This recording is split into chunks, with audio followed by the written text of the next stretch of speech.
శ్రీమతి వంటిల్లు 133 వీడియోకి స్వాగతం. హాయ్ ఫ్రెండ్స్, ఎలా ఉన్నారు? నేను మీ సుమతి. వెల్కమ్ బ్యాక్ టు శ్రీమతి వంటిల్లు. ఈరోజు మనం కొత్తిమీర చట్నీ ఎలా తయారు చేయాలో చూసేద్దాం. ప్రతిరోజు ఉదయం 10 గంటలకి సరికొత్త వంటలతో మీ ముందుంటుంది మీ శ్రీమతి వంటిల్లు. ముందుగా కావాల్సిన పదార్థాలు ఏంటో చూసేద్దాం. కొత్తిమీర, చింతపండు, నువ్వులు, పచ్చిమిరపకాయలు, టమోటాలు, ఉప్పు, పసుపు, ఆయిల్, పోపు దినుసులు.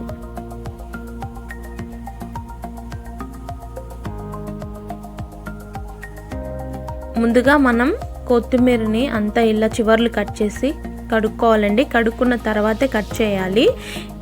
మనం ఈ కాడల్ని కూడా యూస్ చేస్తున్నామండి చట్నీకి. ఆ కాడలే చాలా టేస్టీగా ఉంటాయి చట్నీలో. దీన్ని కడుక్కొని ఆరబోసిన తర్వాత కట్ చేసుకోవాలి.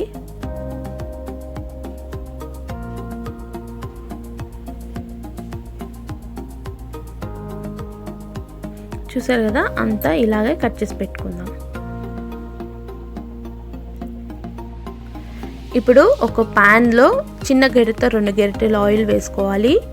అలాగే 2 స్పూన్లు నువ్వులు, 2 స్పూన్లు జీలకర్ర,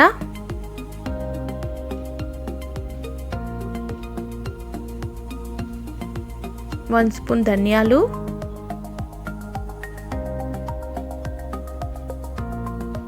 అలాగే 2 స్పూన్స్ మినపప్పు కూడా వేసుకొని వీటన్నిటిని దోరగా ఫ్రై చేసుకోవాలి.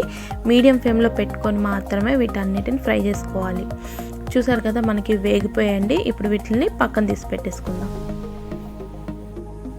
ఇప్పుడు అదే ప్యాన్లో ముందుగా కట్ చేసి పెట్టుకున్న పచ్చిమిరపకాయలు బాగా ఫ్రై చేసుకోవాలి. మీకు కావాలంటే ఇంకాస్త ఆయిల్ యాడ్ చేసుకోవచ్చండి. 2 కప్స్ కొత్తిమీర తురుముకి 30 పచ్చిమిరపకాయలు సరిపోతాయి. మీకు ఇంకా ఎక్కువ కారం కావాలంటే ఇంకా ఎక్కువ యాడ్ చేసుకోవచ్చండి. అలాగే సన్నగా కట్ చేసి పెట్టుకున్న కొత్తిమీర కూడా వేసి బాగా ఫ్రై చేసేసుకుందాం.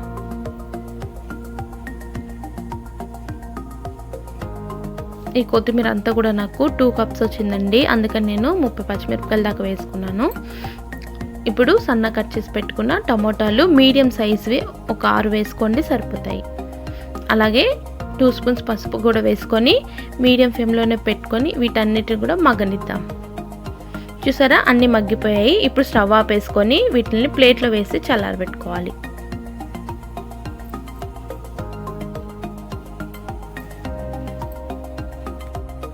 ఇది చల్లారుతూ ఉంటుంది. ఈలోపు మనం మిక్సీలో ముందు ఫ్రై చేసి పెట్టుకున్నాం కదా పప్పులు, వాటిని వేసి ఒక ఫుల్ తెల్లగడ్డ అంతా వేసుకోవాలండి.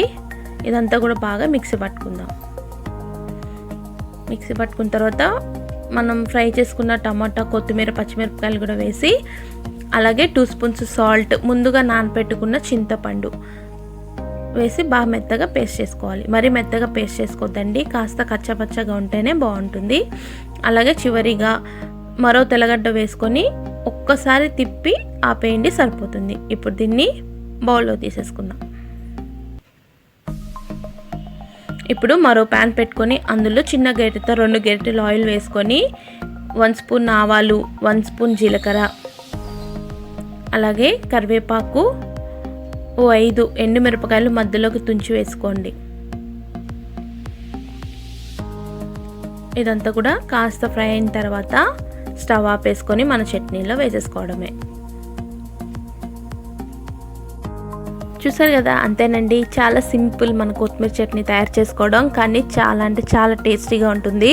చూస్తుంటే నేను నోరూరుతుంది కదూ. ఇంకెందుకు ఆలస్యం, మీరు కూడా తప్పకుండా ట్రై చేయండి. మరి ట్రై చేస్తే నాకు కామెంట్ బాక్స్లో షేర్ చేయండి. మీకు కానీ మా వంటలు నచ్చినట్లయితే లైక్ చేయండి, షేర్ చేయండి. ఎవరైనా మన ఛానల్ని ఫస్ట్ టైం చూస్తున్నట్టయితే సబ్స్క్రైబ్ చేసుకోండి. అలాగే పక్కనున్న బెల్ ఐకాన్ని క్లిక్ చేయడం మాత్రం మర్చిపోవద్దు. మరో రుచికరమైన వంటతో మీ ముందుంటుంది మీ శ్రీమతి వంటిల్లు. Thank you.